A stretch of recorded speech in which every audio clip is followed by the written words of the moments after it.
Game plan for single raise pot out of position against regs. Let's take a look.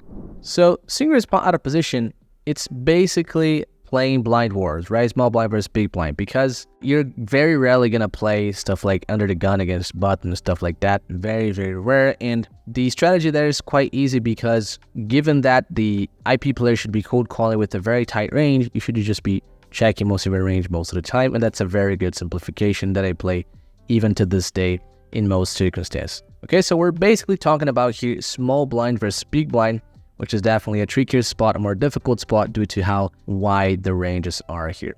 But good news for us here is that if we're looking to play the one size high CV strategy on the flop and on other turn nodes, the good news for us is that almost always we're going to be using the small bet sizing. So there are not as many patterns as playing IP here, and that makes our lives quite easier, right? You can see here on the charts and focus on the left column because the right column is the big blind strategy against the check, which we're going to talk a little bit about as well. But you can see here that almost all boards have been optimized for the small size, okay?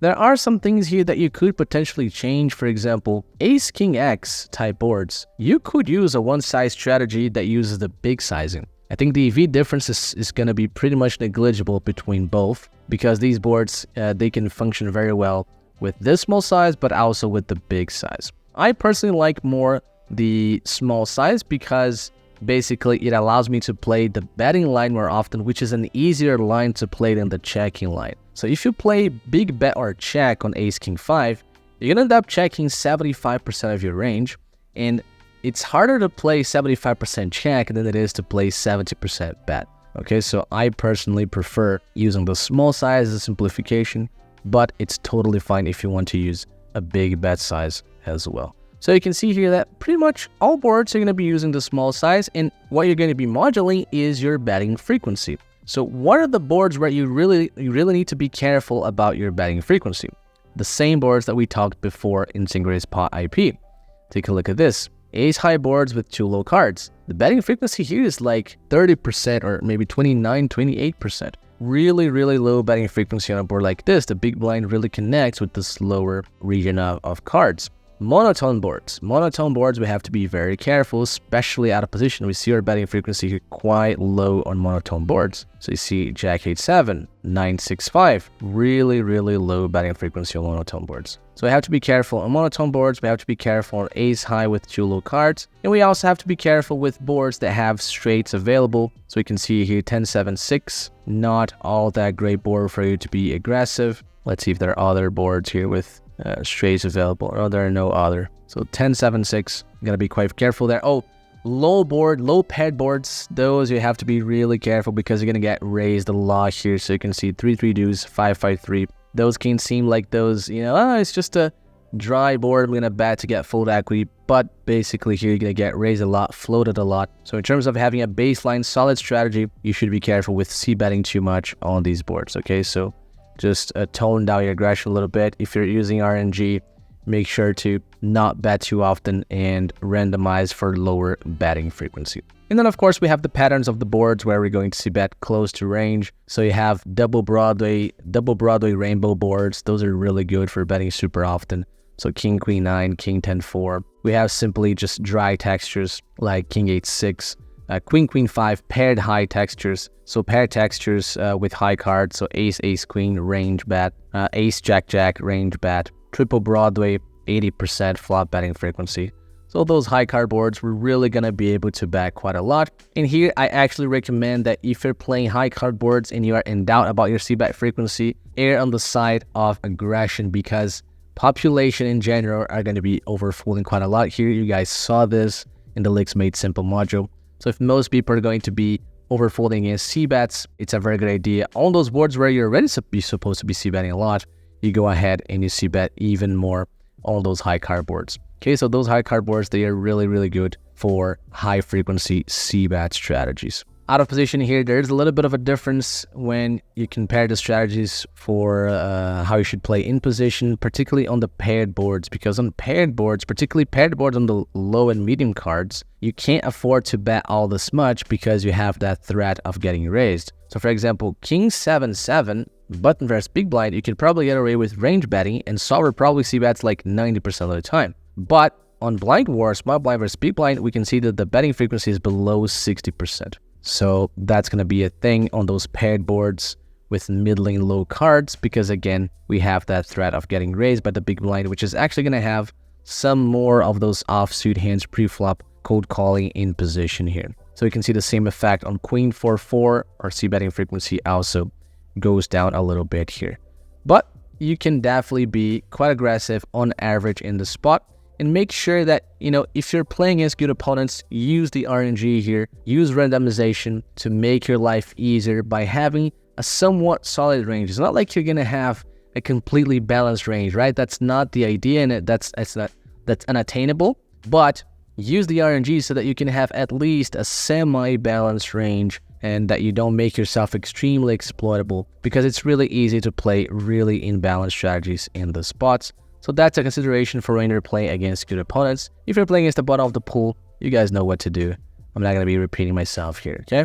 Now, talking quickly about the strategy for the big blind stab, you can see that it actually varies quite a lot. We're going to be using the medium bet size quite a lot, but there are also textures where we use the small bet size, and there are also textures where we use the big bet size, which is quite interesting. We can see the pattern here that the boards where we use the big bet size are the boards that favor the small blind. So on the boards that favor the small blind, you want to be betting quite low frequency, right? So for example here, we're betting less than 20% on ace king 5 and ace king 3, because that's a really good board for the small blind, and we're going to bet a really polarized range at a very low frequency. So you can see this happening here. This is also happening on ace 10-8, ace 9-7, king queen 7, really good board for the small blind, queen jack 9, queen 10-5, queen 10-4. So basically here you can think of the single raise pot IP situation. Those are the boards where typically the button or the in position player are going to be playing big bets. On those boards, you're also going to be playing big bets here as the big blind, simply because those are really good boards for the small blind, and you want to play quite tight. You want to play quite tight, check a lot on those boards, right? Then you're also going to have a lot of small bet boards, so some jack high boards, try to get some overcards from the small blind's range to fold.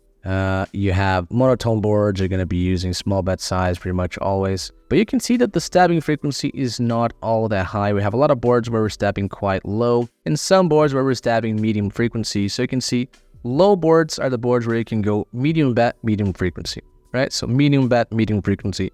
All of these low boards, paired or not, medium bet, medium frequency. That's typically the strategy.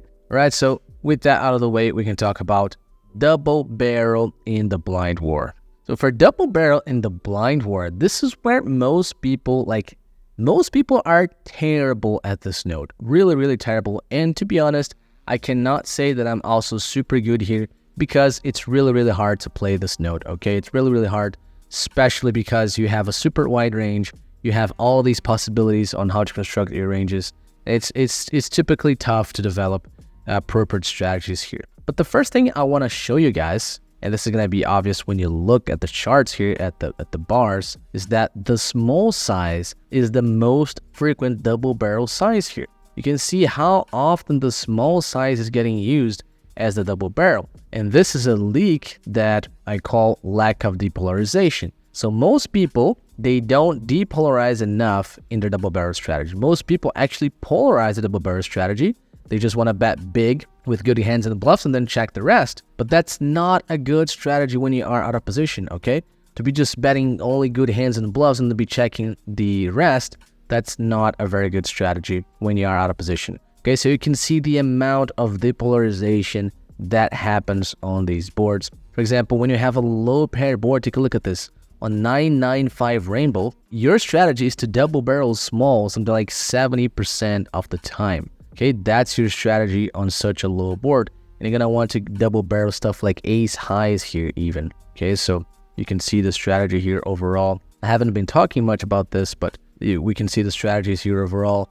Overall, across all turns, you're going to be betting 61.5% of the time with the small size. Okay, we can see how often the small size is being utilized here. The same goes for 6-6 deuce, is being utilized 62.6%, 67% here, 49% on queen 4-4. So these paired boards, this strategy is going to be utilized quite a lot. So you see queen 5, 52% double barrels with the small size. Monotone boards, we're going to be using quite a lot of small double barrels. Pretty much the only sizing used on monotone boards is the small size. So ace 4-3, what is the size that we're going to be using as a double barrel? Only the small size. Jack 8-7, only the small size. 9-7-6, it has a little bit of half pot, but mostly the small size. Okay, so you can see how much depolarization happens here, and I cannot stress enough how it is bad for you guys to be keeping with a very polarized double barrel strategy here. Okay, so mostly double barrel with the small size, a depolarized strategy. It's a strategy that includes pretty much all hand classes in the betting range. You're going to be betting your good hands and your bluffs, but you're also going to be betting your middling straight hands, your pair plus draw type hands. You're going to be betting all sorts of hands in these lines, okay? And you have to practice a lot. You have to drill a lot to really nail down these strategies. Then there are some exceptions of spots where you're going to be betting quite large. This is very similar to the patterns that we saw in single raise pot IP. Okay, so let's imagine you're playing a king 8-3 board, and then the turn comes the queen of clubs, right? So let's search for the queen of clubs here. So the turn comes the queen of clubs. Well, the queen of clubs is actually still using a small size. That's very surprising. I was not expecting that. So probably the ace of clubs is what I'm looking for. So the ace of clubs, we're going to be polarizing our betting range. So, okay, here we have a strong enough range to be able to polarize. So we go for 37.5% of pot bets, right? So here, let's say on king 10-4, we might use a little bit as well on those basically renouts that give a lot of draws. So let's put up a 8 of hearts here. So on the 8 of hearts as well, we're going to be playing a polarized strategy.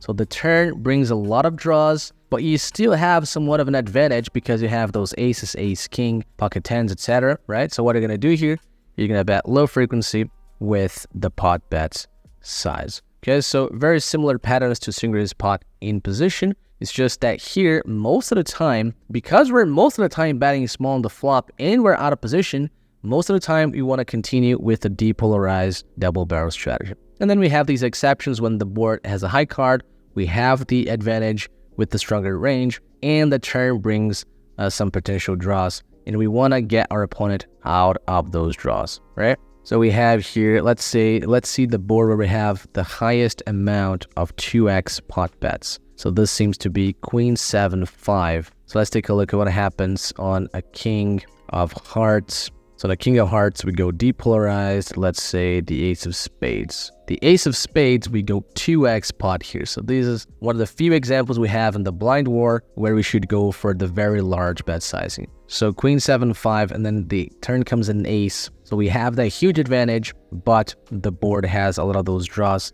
We're going to be using a polarized betting strategy with the 2x pot size. Okay, so those are the typical patterns we're going to see, but the most important thing you have to learn from this is that you should be implementing a depolarized double barrel strategy in the small blind versus big blind spot. Okay, that's really important for the development of your strategy, and you're going to see that you're going to be playing a strategy that your opponents are not very familiar with. So not only this is good theoretically, but this is going to work super well exploitatively because people are not used to facing small double barrels here. They don't know the thresholds for calling. They don't know the thresholds for raising here. So they're most likely going to be folding too much and raising too little, and that just adds a V to your strategy. Okay, so that's the most important thing we have to cover here for the double barrel line. You guys can study these grids, study these charts here, and then you should also practice with the drills to nail down these strategies. And lastly, let's talk about the lazy bet line. The lazy bet line, we're going to see a very similar